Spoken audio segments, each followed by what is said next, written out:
చెప్పండి యేసు ప్రభువునకు హల్లెలూయా.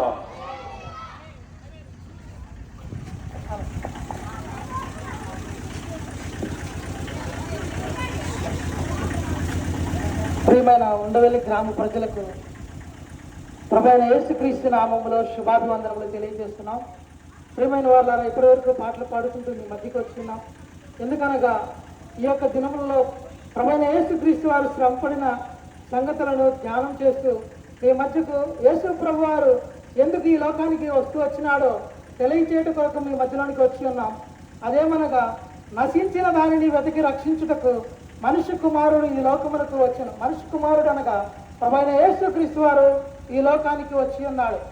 మరి ఇందులో ఒక మాట గమనించినట్లయితే నశించిన దానిని, మరి నా జనులు జ్ఞానము లేక నశించిపోతున్నారని బైబిల్ లేఖను సెలవిస్తూ ఉన్నది.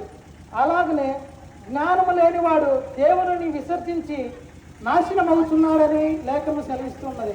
ప్రియమైన వారులారా, ఈ యొక్క దేవుడు అనే పదమును విసర్జించి మనుషులు నాశనం అయిపోతున్నారని ప్రభువైన యేసుక్రీస్తు వారు ఈ లోకమునకు వచ్చినట్లుగా మీకు తెలియజేస్తూ ఉన్నాం. దేవుడును ప్రాముఖ్యంగా తెలుసుకున్నటకు మానవునికి కలిగిన 3 మార్గములు ఉన్నవి. అది మీకు తెలియచేయవాలని ఆశ కలిగి వచ్చి ఉన్నాం.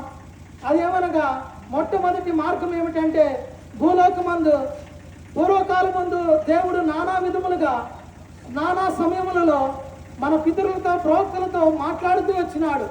ఏ విధంగా అవి మన మధ్యలో సాక్షార్థంగా ఉంటూ వచ్చిన ఈ యొక్క గ్రంథాలు, మన యొక్క గ్రంథాలను చదివి మనము దేవుడు ఎవరో తెలుసుకోగలము. ప్రాముఖ్యంగా దేవుడు అన్నట్టుకు గల గుణాలు ఏమిటంటే, అరిషత్ వర్గాలను జయించిన వాడు దేవుడు కాగలడు. అదేమనగా కామ, క్రోధ, లోభ, మోహ, మత మాశ్చర్యములను జయించిన వాడు దేవుడై ఉంటూ ఉన్నాడు. ప్రియమైన వారులారా, మరి పరిశుద్ధ గ్రంథమైన బైబిల్లో ఆయన పవిత్రుడును, నిష్కల్మషుడు, నిర్దోషియు, పాపులలో చేరక ప్రత్యేకముగా ఉన్నవాడును, ఆయనలో ఏ పాపము లేదు, ఆయనలో ఏ కపటము లేదు, ఆయన దూషింపబడి ఎటువంటి దూషణ చేయలేదు, అన్యాయము తీర్పు పొంది కూడా న్యాయముగా తీర్పు తీర్చు దేవునికి తనను తాను అప్పగించుకున్న దేవునిగా ఉంటూ ఉన్నాడు.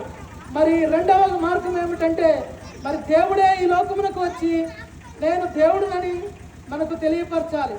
మరి ఆ రీతిగా చూసుకున్నట్లయితే, మరి ప్రభువైన యేసుక్రీస్తు వారు ఈ లోకంలోనికి వచ్చి నేనే మార్గము, సత్యము, జీవమునై ఉన్నాను, నా ద్వారానే తప్ప ఎవడును తండ్రి యొద్దకు రాలేడని మనకు తెలియజేస్తూ వచ్చినాడు. ఆయన సశరీరుడిగా ఈ లోకంలో ఉన్నప్పుడు అనేక అద్భుత ఆశ్చర్యకార్యములు జరిగిస్తూ వచ్చినాడు. ప్రాముఖ్యంగా దేవుడు మన యొక్క పాపములను నుంచి విడిపించుట కొరకై ఈ లోకానికి వచ్చి ఉన్నాడు. ప్రాముఖ్యంగా ఒక మాట చెప్పగలము, రక్తము చిందింపకుండా పాప క్షమాపణ కలగదని సర్వ గ్రంథాలు సెలవిస్తున్నాయి. మానవుని యొక్క పాప క్షమాపణ కలగాలంటే రక్తము చిందింపవలసిందే. అది మేకల యొక్క, కోడల యొక్క, ఎడ్ల యొక్క రక్తము చేత కాదు, కానీ పరిశుద్ధుడైన దేవుడే తన యొక్క రక్తము చిందించడం ద్వారా, తన యొక్క రక్తములో కడగబడటం ద్వారానే మానవునికి పాప క్షమాపణ కలదని ప్రభువైన యేసుక్రీస్తు వారు ఆయన జీవితంలో ఎటువంటి పాపము లేదు. ప్రాముఖ్యంగా ఆయన సర్వలోకానికి సవాలు విసిరిన వాడుగా ఉంటూ ఉన్నాడు. నాలో పాపం ఉన్నదని మీలో ఎవడు స్థాపింపగలడని. అదే ప్రశ్న నేటికి మన మధ్య ఉంటూ ఉన్నది. ఆయనలో ఏ పాపము లేదు కనుక ఆయన చిందించిన రక్తము ద్వారా మన యొక్క పాపములకు క్షమాపణ కలుగుతున్నది. కనుక ఎవరైనాను మీ యొక్క నోటితో ఆయన ప్రభు అని ఒప్పుకొని మీ యొక్క హృదయంలో ఆయన ప్రభువుగా విశ్వసించినట్లయితే నీవు రక్షించబడతావు. ప్రాముఖ్యంగా మరి దేవుడు అంటకు మరి ఇంకొక 3వ మార్గం ఏమిటంటే, మరి మనంతట మనమే ఒక దేవుడిని చేసుకొని అదే దేవుడు అనుకోవడం. ప్రియమైన వారులారా, మరి నీవు దేవుణ్ణి ఎరిగి ఉన్నావా? మరి ఈ యొక్క 3 మార్గాల్లో నువ్వు విశ్వసిస్తున్న విశ్వాసము, నీవు అనుసరిస్తున్న దైవికమైన మార్గము, మరి దేవుడు ఏర్పాటు చేసినదనా, నీ కొరకు ప్రేమతో ప్రాణం పెట్టిన ప్రభు యొక్క ఆ యొక్క ఉద్దేశమును నీవు ఎరగవల్లనే నేటి దినమున మీ మధ్యలోనికి ఈ యొక్క స్వార్థను ఈ యొక్కకు తీసుకొని వచ్చి ఉన్నాం. మన యొక్క పాపములను మనం ఒప్పుకున్న ఎడల ఆయన నమ్మదగిన వాడును, నీతిమంతుడు కనుక మన యొక్క పాపములను క్షమించి సమస్త విధమైన దుర్నీతి నుంచి ఆయన రక్తంలో కడిగి మనల్ని పవిత్రంగా చేసి ఆయన యొక్క నిత్య రాజ్యానికి వారసులుగా చేస్తాడు.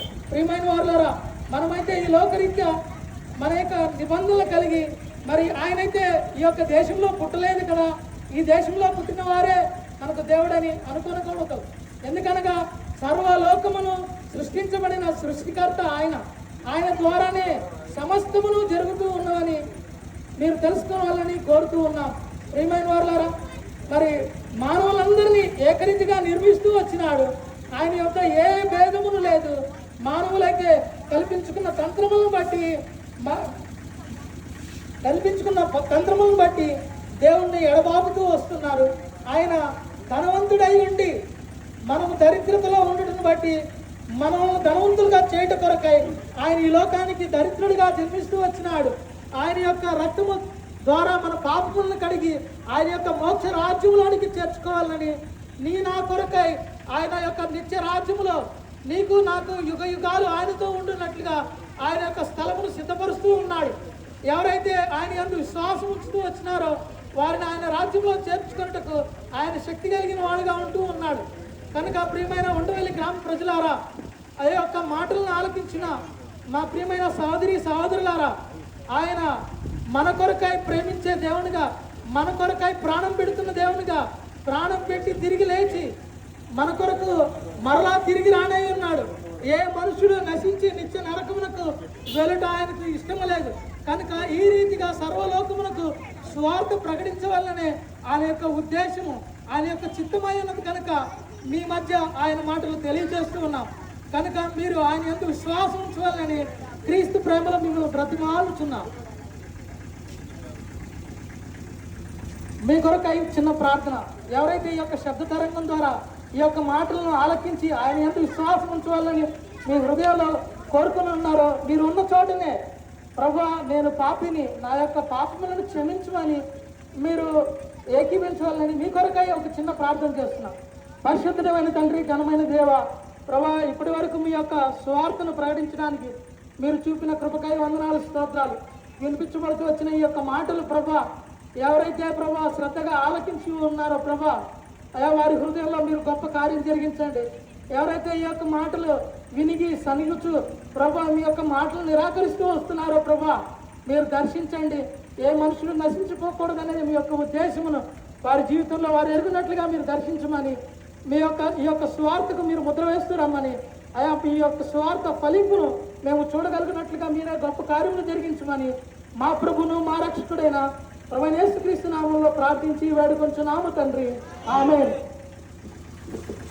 ప్రియమైన సోదరులారా, మీరు ఇంకా ఎక్కువగా తెలుసుకోవాలంటే, యేసు ప్రేమను ఎక్కువగా తెలుసుకోవాలంటే మన గ్రామంలోనే కుమ్మరకుంట చెరువు దగ్గర ఉండవల్లిలో నూతన యెరూషలేము ప్రార్థన మందిరం తెరిచి ఉంటుంది. మిమ్మల్ని ప్రేమతో చర్చికి ఆహ్వానిస్తున్నాం. ప్రతి ఆదివారము ఉదయం 10 గంటలకు ఆత్మ ఆరాధన జరుగుతుంది.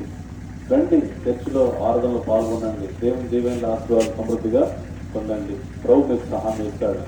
బోలో జిందా ఖుదావంద్ యేసు మసీకి, ప్రేమ గల దేవుడే ప్రభునకు, నీతిమంతుడైన ప్రభునకు, చెరువులో చనిపోయి సమాజ సేవడు తిరిగి లేచిన దేవుడే ప్రభునకు, పాపములను క్షమించే దేవుడే ప్రభునకు, శాంతిని